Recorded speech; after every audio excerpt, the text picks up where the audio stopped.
core of the Planet X system is like the other massive objects in our solar system, in that it is also surrounded by rings. So, are we encountering those rings? If so, how would it be expressed in the data? In this program, we're going to take you into the future to show you a cataclysm that means, well, frankly, the end of life as we know it. But it will not be the end of us. Looking out into the vastness of the universe, the greatest mystery is right here, right under our feet. The ultimate aim of all science, to penetrate the unknown. These are the stories that will make you say, what the fuck?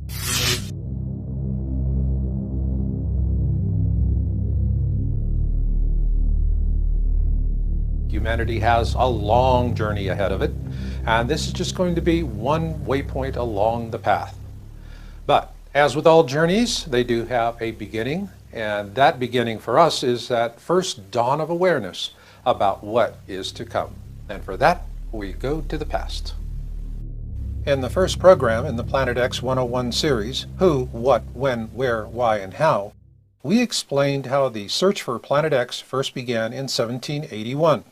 However, the chronological starting point for our journey today is much closer to our own time. In 1940, a Chilean astronomer by the name of Carlos Muñoz Ferrada first began talking about an object he called Hercules, or what we know today as Planet X, or Nibiru. But he also talked about not one, but two objects. Hercules is the same planet Zecharia Sitchin, author of The 12th Planet, describes as Nibiru, according to his translations of the ancient Sumerian texts. And according to Sitchin, it is 4 times the size of Earth. But of even greater concern to us is the black sun, as Ferrada calls it. A binary twin to our own sun that is 56 times the size of Earth. And it is the core object of a mini-constellation we call the Planet X system, which in turn orbits around our own sun, much like a comet would.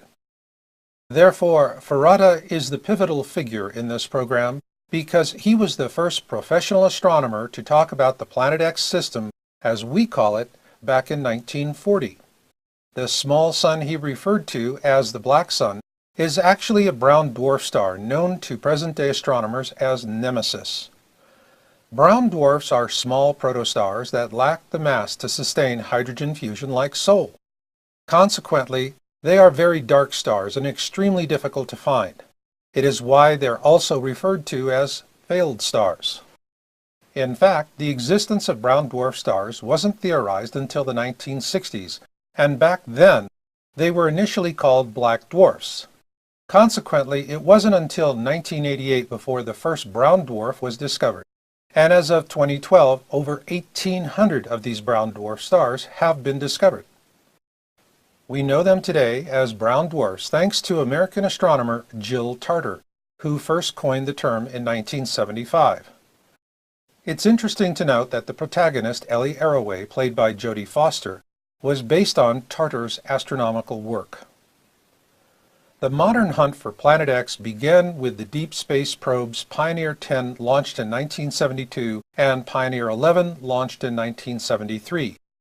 These missions established the existence of something of substantial mass because it had significantly altered the trajectories of both probes.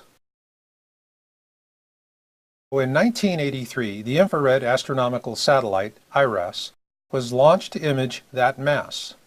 According to NASA, IRAS failed before the mission could be completed. However, several government whistleblowers have since come forward to say IRAS had in fact imaged Planet X. It is also important to know that the disclosures of these whistleblowers are consistent with the news accounts of that time. Most notable was a New York Times article published on January 30th, 1983, which states, "More credence was given to the hypothesis that a brown dwarf accounts for the mysterious force. Moreover, a brown dwarf in the neighborhood might not reflect enough light to be seen far away," said Dr. John Anderson of the Jet Propulsion Laboratory in Pasadena, California. Keep that name in mind as we move forward to 1988. This is a 2013 capture of Dr. John Anderson's NASA bio page. So what we know about this astronomer is that he does indeed work for NASA, and that he has been following the topic of Planet X for years. Frankly, he's in a league of his own as the last of the honest NASA astronomers to come forward on this topic. In a June 14, 1988 interview with the Victoria Advocate titled Pioneer 10 Still Searching, Anderson is directly quoted as saying, "We have a 90 to 99% confidence that Uranus and Neptune are being disturbed, and by one candidate for that is a single Planet X." Sourced from the Google News service, Yowza.com first published this Victoria Advocate interview with Dr. Anderson on March 18, 2012, in an article titled "The Planet X Cover-Up in the Mainstream Media." Immediately after publication of that article, the entire Victoria Advocate edition for that day was removed from the Google News Service site. No doubt, our tax dollars at work once again. Redactions aside, 1988 was still a bellwether year for Planet X research, thanks to the efforts of Dr. Robert S. Harrington, chief astronomer for the United States Naval Observatory, because in October of that year he published a paper titled "The Location of Planet X." And here you see Dr. Harrington being interviewed by Zecharia Sitchin, author of The 12th Planet, for a network documentary. In that interview, Dr. Harrington showed Sitchin an orbital diagram for Planet X. Interestingly enough, in this illustration created by Dr. Harrington, we see the description, orbit of Nibiru. The very same planet that Sitchin maintains exists according to his translation of the ancient Sumerian texts. It is likewise noteworthy that Harrington commissioned the construction of a special telescope for a Planet X sky survey, which was conducted in 1991 at the Black Birch Observatory in New Zealand. Those observations were based on Harrington's calculations, and the films were delivered directly to NASA and never seen again. And in a manner of speaking, neither was Harrington. As reported in our Yowza.com article, Planet X and the Mysterious Death of Dr. Robert Harrington, this courageous astronomer died on January 23, 1993, from a rapid onset of esophageal cancer. Many believed he was assassinated, as do we. Today, NASA has replaced the Planet X research of men like Anderson and Harrington with a Planet X debunker by the name of David Morrison, a man who maintains that Planet X does not exist and who never misses an opportunity to humiliate anyone with an interest in the topic. So in response to David Morrison, I offer my first Planet X article published in January 2002 as way of introducing a pithy insight from the man who helped me to write that article. He was Dr. Brian Geoffrey Marsden, and at that time he was a senior astronomer at the Smithsonian Astrophysical Observatory. Regrettably, he passed away in 2010, and to honor his memory, I believe something he once told me is the best way to respond to David Morrison. The failure to observe an object only means that you have failed to observe the object. It should be noted that following the mysterious death of astronomer Robert Harrington in 1993, the Planet X topic went dark in the mainstream media because it had become a death topic. And with that, we now take a big step forward to the year 2006. On April 26, 2006, Yowza.com was the first to break the story on the South Pole Telescope in terms of Planet X. The SPT, as it is commonly referred to as, is a 10-meter diameter telescope located at the Amundsen-Scott South Pole Station in Antarctica. Simply put, it is the ideal infrared telescope for observing anything rising up from the southern skies, like the Planet X system and its brown dwarf. The official reasons given for constructing this telescope in the most inhospitable region of the world sound noble, but in fact do not justify the expense. The Amundsen-Scott South Pole Station is only accessible by way of specially modified C-130 aircraft. Consequently, flying in the telescope and its support building was a Herculean effort. This is why the same exact science could have been done for a fraction of the cost elsewhere in the southern hemisphere. So why not save the money with a better location? Well, as we pointed out in our article, this was the ideal place to observe the southern approach of the Planet X system at that time. Then came the news we hoped for in 2008.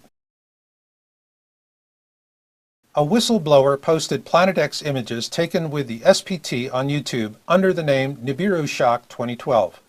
Here you see the images he posted in his video that were captured by the SPT in January 2008.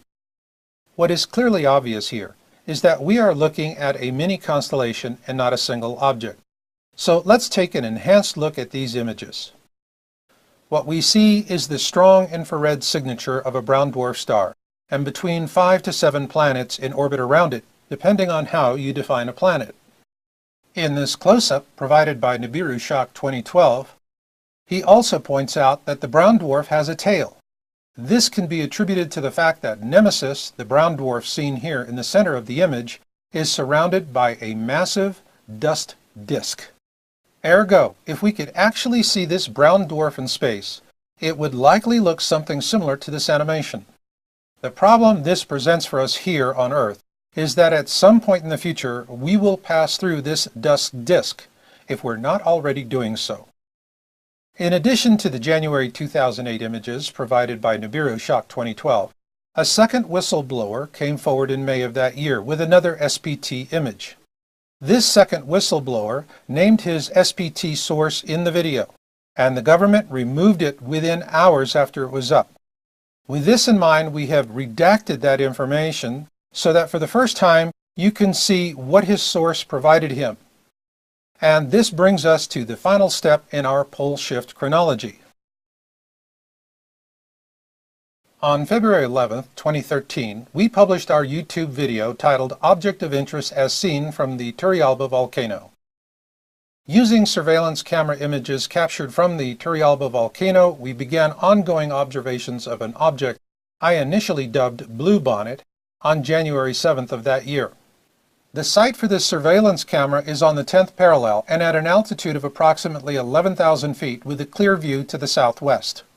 Our analysis also shows that this object entered the constellation Ophiuchus on December 1, 2012 and was well inside that constellation as of December 21, 2012. This means that the prophecy of Nostradamus for this object was in fact fulfilled exactly as predicted. Bluebonnet, as we first called it, is near the Sun, and so with all objects near to the Sun, it can only be observed before sunrise or before sunset. Also note, we eliminated all of the expected explanations for this object, such as it being the planet Venus, which it is not. In fact, this is not a catalogued object, and it has been observed from this location with not one, but with 3 uniquely different camera systems since early 2010. Having captured literally hundreds of images of this object ourselves, we began to wonder if Bluebonnet, as we called it, was actually Nibiru, the outermost orbital of the Planet X system. Well, we got an answer. On July 12, 2013, a video titled A Cyclical Storm Brews was posted by the 00 Skyview team. This highly capable group of amateur astronomers confirmed our suspicion that we had in fact been observing Nibiru all this time. In their video, they state, "We have researched the object and here are our findings." Here you see our object, Bluebonnet, which we now know to be Nibiru, and which has been observed since early 2010 from surveillance cameras at the Turrialba volcano in Costa Rica. Likewise, the 00 Skyview team also confirms that we first observed it in the constellation Ophiuchus. According to their findings, Nibiru, or Bluebonnet if you will, is the outermost orbital of the Planet X system. Please keep in mind that the celestial mechanics of what is going to happen in our near future are so complex that it's really impossible to say with any certainty exactly what is going to happen and when. But what we can do is give you an idea of the factors that are involved. We call them the Planet X system attributes, such as size, speed, and mass, and we're going to be talking about those. But first, I just want to take a brief moment to talk about, well, a different kind of attribute. It's the sixth plague from the 10 plagues of Exodus, and we're talking about the boils. Now, this is going to be caused by volcanic ash, and this ash will fall on unexposed skin, and if it's not washed off, will cause very painful boils. And so if there's anything that you're going to remember from this program, I want you to remember this one thing.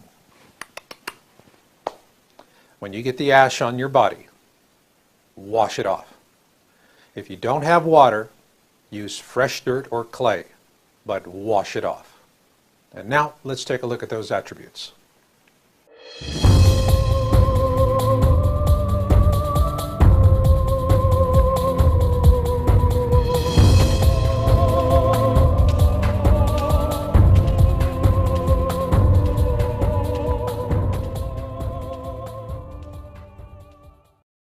In the opening of this program, we had a feature piece on Carlos Ferrada, and when I watched that for the first time, it really tore me up, because as a Planet X researcher, I could see in my mind what he was seeing in his mind, and it's hard. It presses down on the soul. Yet, there's just no way to know exactly what's going to happen, so the best thing you can do is to at least understand the celestial mechanics of it at a basic level. And that's what we're going to tackle next with Planet X system attributes. Before computers, we'd have to spend all day at the library hoping to get at least part of an answer to a burning question. But today, all it takes is a few keystrokes, and the next thing we know, the question is delivered to an electronic ether, and from there, back pops an answer. But once we have precise questions about when a certain thing will happen with regard to the Planet X system, what we get back is a rat's nest of orbital irregularities that cannot be reconciled. Why is this? In 1962, a Japanese astronomer by the name of Yoshidi Kozai explained why it is so difficult to get a precise answer to a simple question. It is called the Kozai mechanism, and it describes the complexities of how the orbits of objects affect each other in space. It also tells us that the more objects you have, the more complex the solution becomes.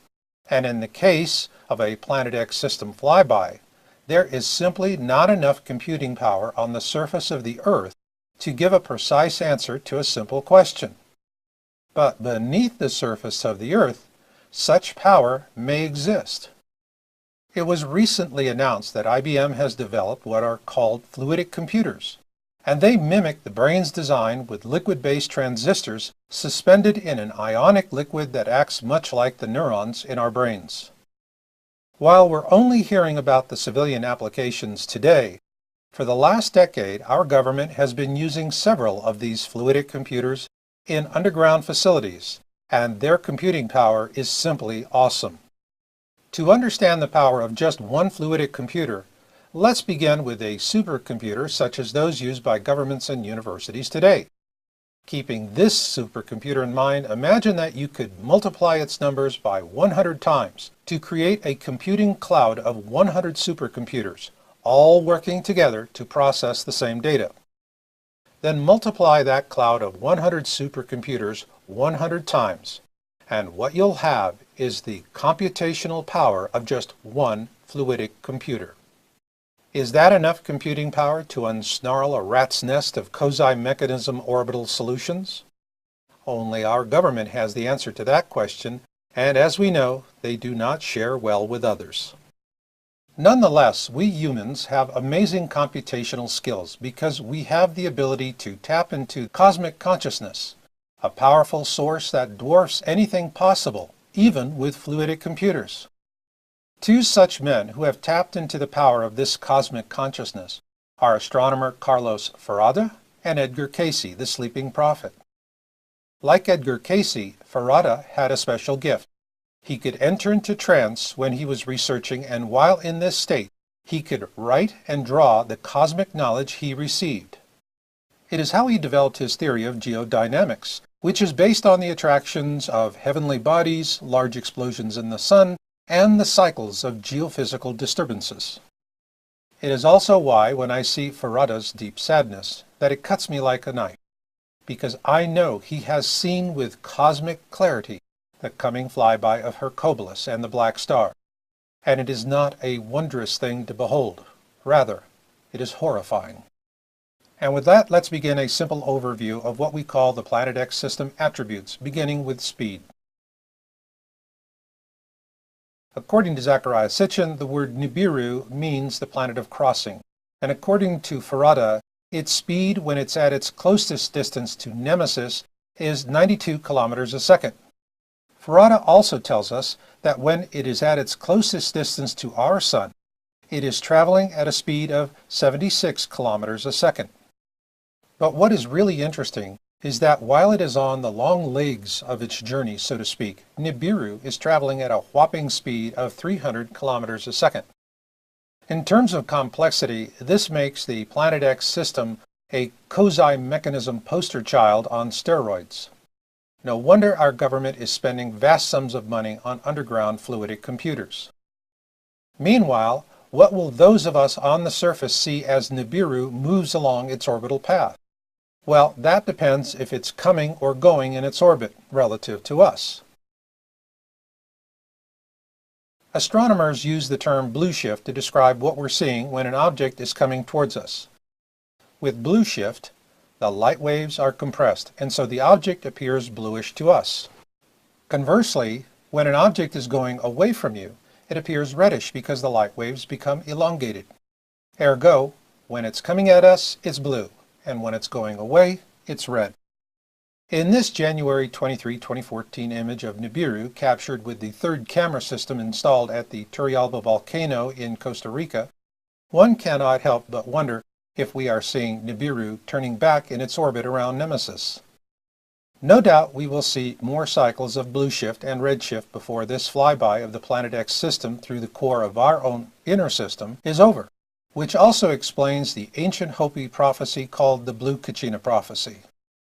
The Blue Kachina prophecy tells us that we will see a blue object in the sky which will be a harbinger of trouble. Following that, we will see a red Kachina, and it will cause a great suffering for us. The Hopi assure us that this happened before and that it will happen again. This now brings us to the attribute of size. We live on Earth, and so it is natural that we humans have an Earth-centric view of the cosmos. Consequently, when it comes to long distances in space, the core measurement is called an astronomical unit, which is roughly the distance from the Earth to the Sun. For this reason, we'll likewise use an Earth-centric model to define the sizes of Nibiru and Nemesis. According to Zecharia Sitchin's translations of the ancient Sumerian texts, Nibiru is the size of 4 Earths, and according to Carlos Farada, the Nemesis brown dwarf he calls the Black Star is the size of 55.5 Earths. Granted, when it comes to fishing and sex, size matters. However, when it comes to the impending pole shift, it's all about mass. In terms of a pole shift resulting from a flyby of the Planet X system through the core of our system, mass and not size is the key measure. In his book, The Time Machine, author H.G. Wells presents a scenario in which our moon is fractured as the result of reckless mining and construction techniques. The result is that humanity is also fractured into the peaceful Eloi and the monstrous Morlocks who feed upon them. This is a very real scenario because of something called tidal force. To put this in context, imagine that the moon was to suddenly disappear, in which case the entire surface of the Earth would collapse approximately 18 inches. No doubt, that would most likely result in an extinction-level event for humanity. So in terms of a pole shift event, where the gravitational force of Nibiru and Nemesis gain a lithosphere lock on our planet, these forces will pull the skin of our planet around. Again, size doesn't matter. Rather, the pole shift force will equal mass plus distance. With this in mind, our best estimates for mass are as follows. We give Harrington's Planet X 2 to 3 Earth masses. For Nemesis, we place that at 24,726 Earth masses and that's no lightweight. In the final analysis, what will drive the pole shift is what we know as the three golden rules of premium real estate: location, location, and location. Ergo, where are we in relationship to Nibiru and Nemesis when they come closest to us during the flyby? Now that we've covered the basic Planet X system attributes, we're ready to move forward with a look at some flyby scenarios.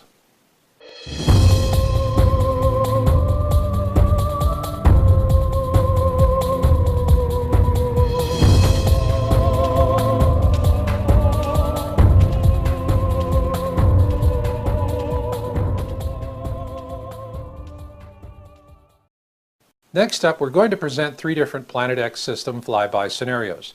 Please note, these are not predictions. Also note that what does apply here are the three golden rules of premium real estate: location, location, location. Where are we in relation to it as it is coming around the sun? Now, to help put that in context, we're going to first explore a concept called catastrophism.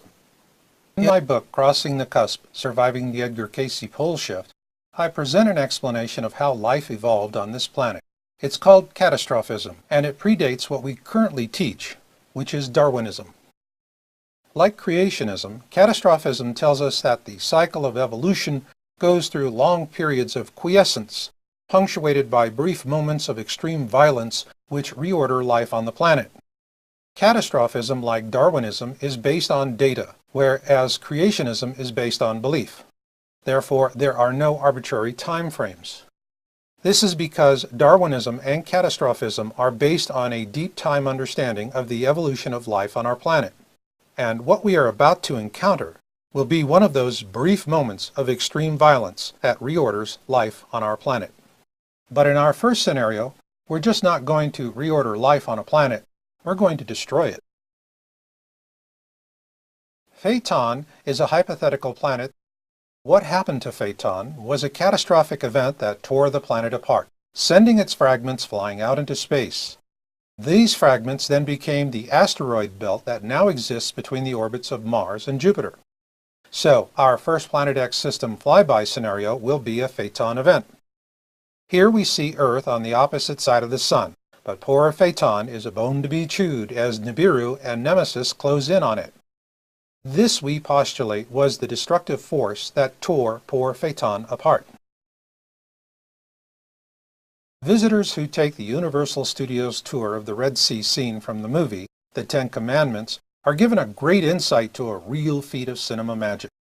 However, when we remove the magic and the allegory from the story and reorder the plagues in scientific order, the first plague of Exodus becomes number 7, thunder and hail. What the reordered story of Exodus tells us is that meteorite showers falling on us from the dust disk surrounding Nemesis is the first plague. This plague will repeat itself as Earth is pelted by this dust disk. We'll see meteorite showers the likes of which we could not imagine. The damage of these meteorites will be substantial and long-lasting because they'll contain something called schrebersite, a deadly combination of iron, nickel, and phosphorus only found in meteoric iron. The iron in the schrebersite is what caused the first plague in the biblical account, namely the turning of the waters to blood. To understand why, simply visit a local brickyard. They'll tell you that in order to make those wonderful red bricks we use to decorate our homes with, they add iron to the mix. This is why the iron in the schrebersite will once again turn our waters to the color of blood, and it will result in a dramatic reduction in potable drinking water for all of us.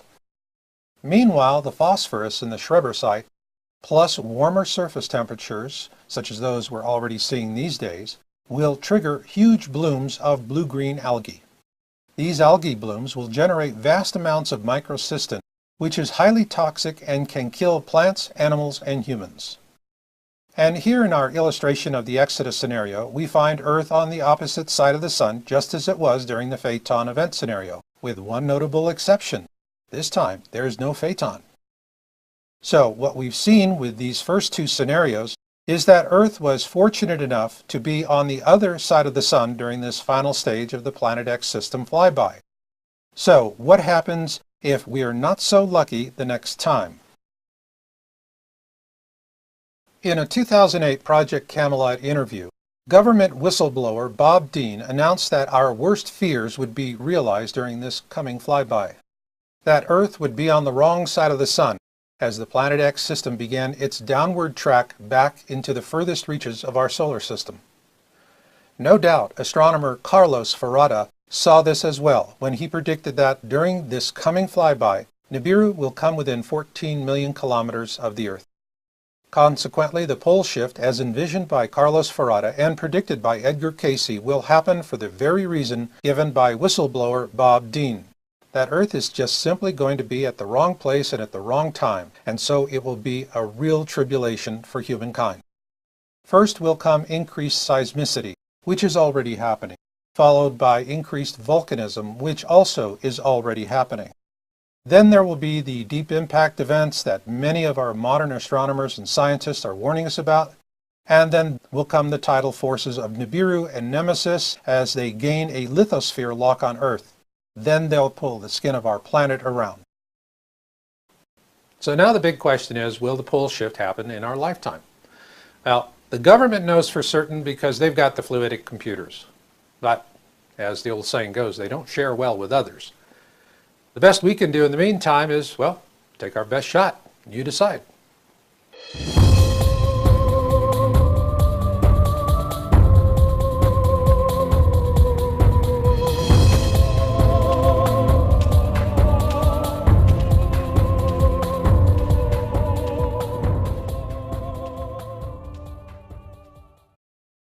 Novelist Ray Bradbury put it most eloquently when he said, "Something wicked this way comes." So then the issue is, by what route, or trajectory if you will. We're going to look at that next. But also we're going to look at something I call the backside. Whenever I do a podcast or a video, I always close with, "And this is Marshall, and I'll see you on the backside." So what is the backside? Well, it's when we see blue skies once again. So let's get started. This pole shift trajectory forecast begins with an anonymous hero, a government whistleblower only known to us as Nibiru Shock 2012, who first revealed images acquired from the South Pole Telescope in January 2008 of the Planet X system. In these enhanced images he shows us a brown dwarf mini-constellation with its own planets and moons. And what is interesting is that this brown dwarf has a tail, which tells us it is going to be an awfully dirty thing. Then on October 10, 2012, the 00 Skyview team released their video, A Dark Binary Star, and the object they were viewing with a highly advanced amateur telescope bears a striking resemblance to the one captured with the SPT in January 2008, and there are others. On July 28, 2013, we published our video, Planet X System Observations and Orbital Analysis, with our own observation of Nemesis made by Jorge Arena during a business trip to Lima, Peru. On the last leg of his journey from El Salvador to Peru, he captured this rare image of Nemesis through the clouds at the sun's 7 o'clock position. Then on January 10, 2014, YouTuber Stargazer Nation posted a feed capture from the Soho Lasco C3 camera. In it we clearly see Nemesis, or the black star as Carlos Ferrada called it, again near the sun's 7 o'clock position. Frankly, we were amazed to see that he got this imagery, as we routinely see these kinds of images scrubbed off the Soho site nearly as fast as they go up.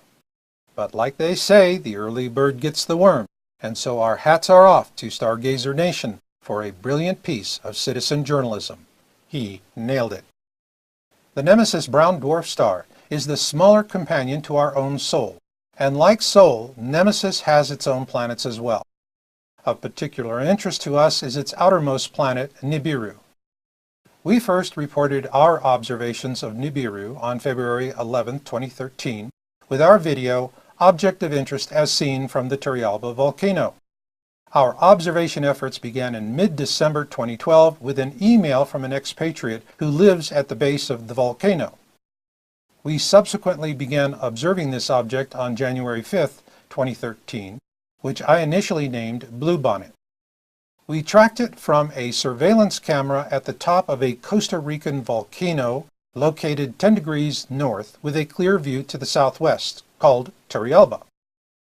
We tracked it a few hours before sunset each day for months and amassed hundreds of image captures from 2 different surveillance camera systems.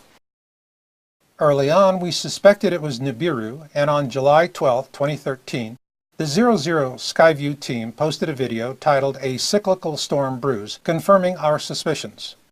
Their finding was that we in fact were observing Nibiru, the outermost orbital of Nemesis, in the constellation Ophiuchus. That being said, the linchpin for this pole shift trajectory forecast is not Nibiru.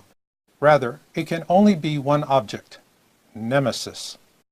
For this reason, we'll use the January 10, 2014 Stargazer Nation capture of Nemesis from the SOHO LASCO C3 camera as that linchpin. And so here is our pole shift trajectory forecast, starting with the SOHO observation in January of this year. Here we see Nemesis and Nibiru in conjunction with Earth on the opposite side of the Sun, with Nemesis just below the ecliptic and Nibiru just above. Keep in mind, Earth is already seeing evidence of increased solar radiance, resulting in a corresponding increase in seismicity and volcanism. Also keep in mind a 2008 Project Camelot interview with government whistleblower Bob Dean about the coming of Nibiru. In that interview, Dean was quite explicit in his statement that the flyby would occur while Earth and Nibiru are on the same side of the Sun. And so our pole shift alignment forecast is for some time after 2016. We are also very certain that sometime in 2016, both Nibiru and Nemesis will be naked eye visible from everywhere on Earth. This will likely be about the time Nemesis reaches its point of perihelion with Sol, in other words, its closest distance to our Sun. The pole shift event will occur when Nemesis crosses the ecliptic on its outward leg to the furthest reaches of our solar system.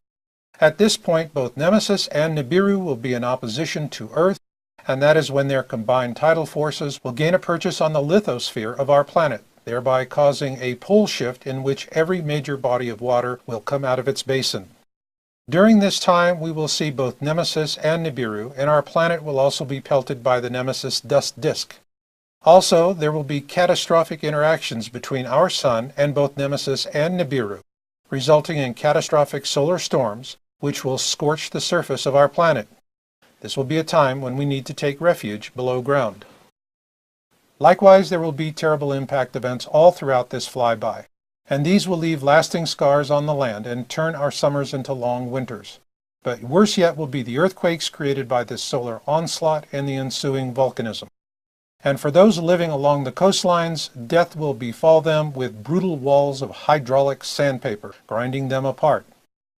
Then will come the coup d'etat, a catastrophic pole shift event that will be as harsh for those living under the ground in the safety of their bunkers as it will for those living on the surface. The elites will suffer harshly as well. And in these times, we will see old lands fall beneath the waves as new lands rise up, and once Nemesis and Nibiru are beyond our sight, we will look up to see an ugly sky.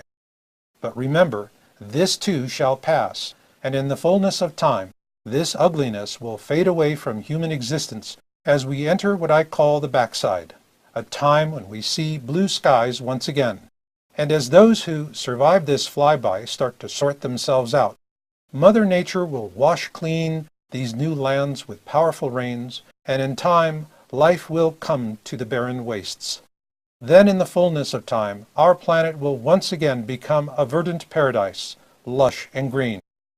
And those who make it to the backside will taste the clean, sweet waters of a new reality, and humanity will once again hear the laughter of children at play.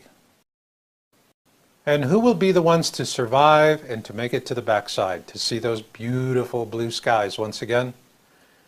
I believe it'll be those who have chosen to walk humbly with their God, because the meek truly will inherit the earth.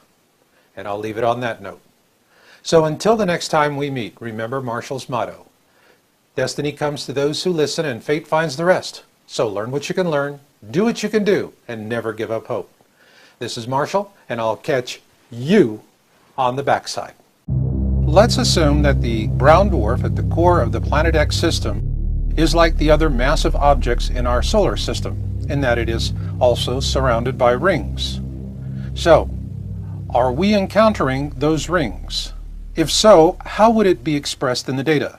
In this program, we're going to take you into the future to show you a cataclysm that means, well, frankly, the end of life as we know it. But it will not be the end of us. Looking out into the vastness of the universe, the greatest mystery is right here, right under our feet. The ultimate aim of all science, to penetrate the unknown. These are the stories that will make you say, what the fuck?